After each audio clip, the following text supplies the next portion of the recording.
ஆதி என்னும் பராபரையே அன்பான மனோன்மணியே ஜோதி என்னும் பஞ்சகத்தாலே சொற்பெரிய கரிமுகனே தேது நீக்கும் கந்தவளே திருத்துகின்ற குருநாதர்களே 18 சித்தர்களே பண்பான பரமசிவமே போதியே ஜோதிடங்கள் உரைப்பதற்கு நாத வந்து வடிவாக நல்ல துணை ஆவீரே.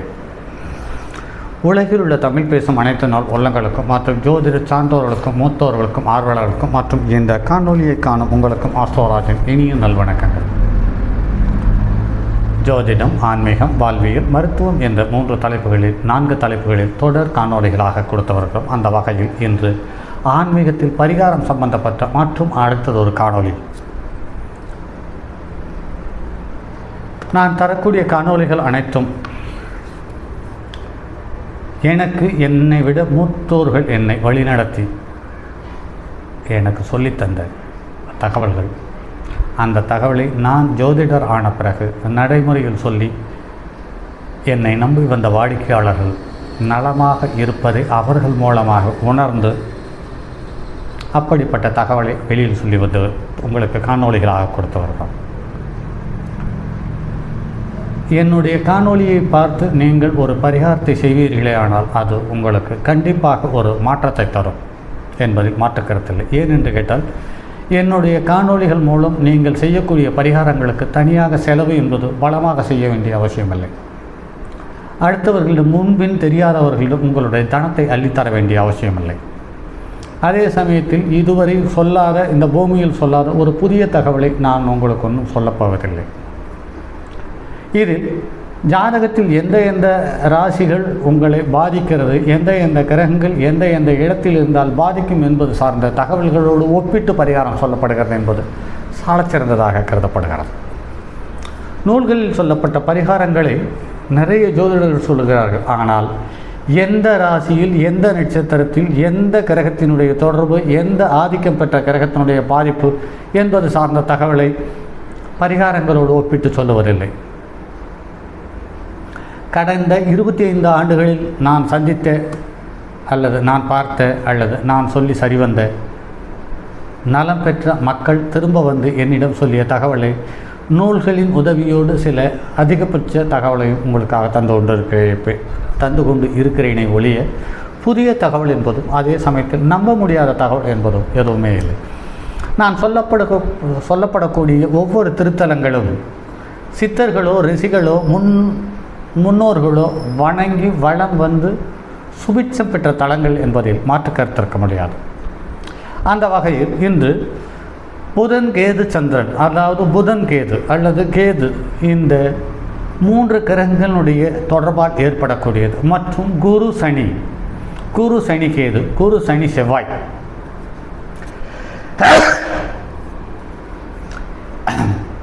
மற்றும் நெருப்பு வீடுகள் மற்றும் காற்று வீடுகளால் ஏற்படக்கூடிய பாதிப்பு சார்ந்த தகவலையே பரிகாரத்துக்கு அதிகம் தேவைப்பட்ட தகவல்களாக நடைமுறையில் இருக்கிறது. அந்த வகையில் இன்று மனநிலை பாதிப்பு, பிரம்மகத்தி தோஷம், புத்திர தோஷம், தோல்நாய்கள், கேது பகவானால் மனநிலை பாதிப்பு இவற்றையெல்லாம் போக்கும் ஆகச்சிறந்த அற்புதமான தலங்களில் ஒன்று பூண்டி திருத்தலம். பூண்டி திருமுருகநாதர் ஆலயம் மிக பழமையான ஆலயம். இதன் தோற்றமும் அவ்வாறுதான் உள்ளது. 9ஆம் நூற்றாண்டில் சுந்தரர் பாடிய பாடல்கள் இக்கோயிலின் கல்வெட்டுக்கள் உள்ளதாக சொல்லுகின்றன. சுந்தரரின் பாடலை விரும்பிய ஈசன் வழிபறி கொள்ளையர் போல வந்து சுந்தரரை வழிபறி செய்ததாகவும், இதனால் சுந்தர் கோபத்தால் பாடிய பாடலை ஈசன் விரும்பி கேட்டதாகவும் சொல்லப்படுகிறது. இந்த நிகழ்ச்சி ஈசன் திருத்தலங்களில் வேடுபதி திருவிழாவாக கொண்டாடப்படுகிறது. இந்த திருவிழா நடைபெறுவதற்கு இந்த திருத்தலம்தான் முன்னோடியாக இருந்தது என்பதை இவ்வாலயத்தில் இருக்கக்கூடிய சுந்தரனின் 2 வேறு உருவங்கள் தெளிவாக அடையாளம் காட்டுகிறது. ஒன்று சுந்தரர் பொருளை பறிகொடுத்த நிலையில், மற்றொன்று சுந்தரர் பாடலை கேட்டு ஈசன் மகிழ்ந்து சுந்தரர் பொருளை திருப்பி கொடுத்ததால் சுந்தர் மகிழ்ந்த நிலையில் இருக்கக்கூடிய அமைப்பே இந்த இவ்வாலய மிக பழமையான ஆலயம் என்பது சார்ந்த தகவலை அடையாளம் காட்டுகிறது. ஸ்தலத்தினுடைய சிறப்பு என்று பார்க்கும் பொழுது ஸ்ரீ முருகன் சூரனை சம்காரம் செய்ததால் ஸ்ரீ முருகரை பிரம்மகத்தி தோஷம் பற்றியது. ஆகையால் முருகர் தனது தோஷம் போக்க இத்தலத்தில் உள்ள சிவலிங்கத்தை பிரதிஷ்டை செய்து வழிபட்டார் என்று சொல்லப்படுகிறது. இங்குள்ள ஈஸ்வரர் திரு முருகானந்தீஸ்வரர் என்று அழைக்கப்படுகிறார்.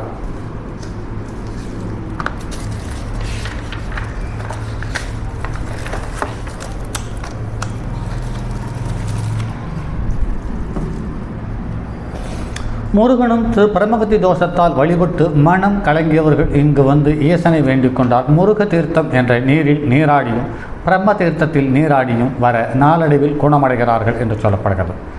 மனநோயால் பாதிக்கப்பட்டவர்கள் குணமாக்குவதற்காக குடியிருப்புகள் இங்கே உள்ளன. இந்த குடியிருப்புகளில் மனநோய்கள் தங்க வைக்கப்பட்டு குணப்படுத்தப்படுகின்றனர். இவ்வாறு குணமாகி போனவர்கள் ஏராளம் மனநல மருத்துவர்கள் கூட இந்த தீர்த்தத்தினுடைய மகிமை கண்டு அதிசயித்து இருக்கிறார்கள். தோல் நோயால் பாதிக்கப்பட்டவர்கள் கார்த்திகை மாதம் ஞாயிற்றுக்கிழமையில் இங்கு வந்து தீர்த்தத்தில் அதிகாலையில் தொடர்ந்து நீராடி வர சுகம் பெறலாம். அதுபோல் கேது தோஷத்தால் பாதிக்கப்படுபவர்கள் இன்றே திருத்தலத்தில் தனிச்சன்னதியில் கேது பகவான் எழுந்தருளியுள்ளார். கேது பகவான் இங்குள்ள ஈஸ்வரரை பூஜித்து சித்தி பெற்றதாக வரலாறு சொல்லுகிறது. நாகதோஷ பாதிப்புக்கு உள்ளானவர்கள் இங்கு உள்ள கேது பகவானை வழிபட தோஷம் நீங்க பெறுவார்கள். புத்திர தோஷத்தால் பாதிக்கப்படுபவர்கள் இங்கு உள்ள முருக தீர்த்தத்தில் நீராடிவிட்டு தீர்த்த நீரோடு பசும்பாலும் கற்கண்டும் சேர்த்து மாத விவணநாதருக்கு நிவேதனம் செய்த அந்த பாலை அருந்தி வர புத்திர தோஷம் நிவர்த்தி ஆகிறது என்று சொல்லுகிறார்கள். நீங்கள் பெற்றிருக்கிறார்கள் என்ற தகவலும் இருக்கிறது. இவ்வளவு சிறப்பு பொருந்திய திருமுருகன் பூண்டி ஸ்தலம் அவிநாசியிலிருந்து 5 கிலோமீட்டர் தூரத்தில் அவிநாசி கோவை ஈரோடு வழித்தடத்தில் அமர்ந்திருக்கிறது என்பதை மேலும் கூடுதல் தகவலாக அறியப்பெறலாம். இப்படி ஒவ்வொரு திருத்தலங்களுக்கும் ஒவ்வொரு சக்தி இருக்கிறது. அந்த சக்தி இந்த பூமியில் இருக்கக்கூடிய புவியீர்ப்பு விசையினுடைய தன்மையின் ஏற்ற இறக்கத்தால் இந்த பூமியில் ஒரு குறிப்பிட்ட இடங்கள் அல்லது ஸ்தலங்கள் அடுத்த அயல் கிரகங்களுடைய கதிரிலைகளை கட்டுப்பாட்டுக்குள் வைக்கிறது அல்லது கட்டுப்படுத்துகிறது அல்லது அதிகப்படுத்துகிறது என்பதை கண்டு உணர்ந்து நம் முன்னோர்கள் நமக்கு ஆகச்சிறந்த வழிபாட்டு தலங்களாக மாற்றி அமைத்து நமக்கு கொடுத்திருக்கிறார்கள் என்று பார்க்கும் பொழுது அவர்களுக்கும் ஒரு நன்றி கலந்த வணக்கத்தோடு மற்றும் அடுத்ததொரு பதிவில் சந்திப்போம். அதுவரை உங்களிடமிருந்து விடைபெறுவது உங்கள் அன்பு நண்பன் எம் ராஜரத்னம்.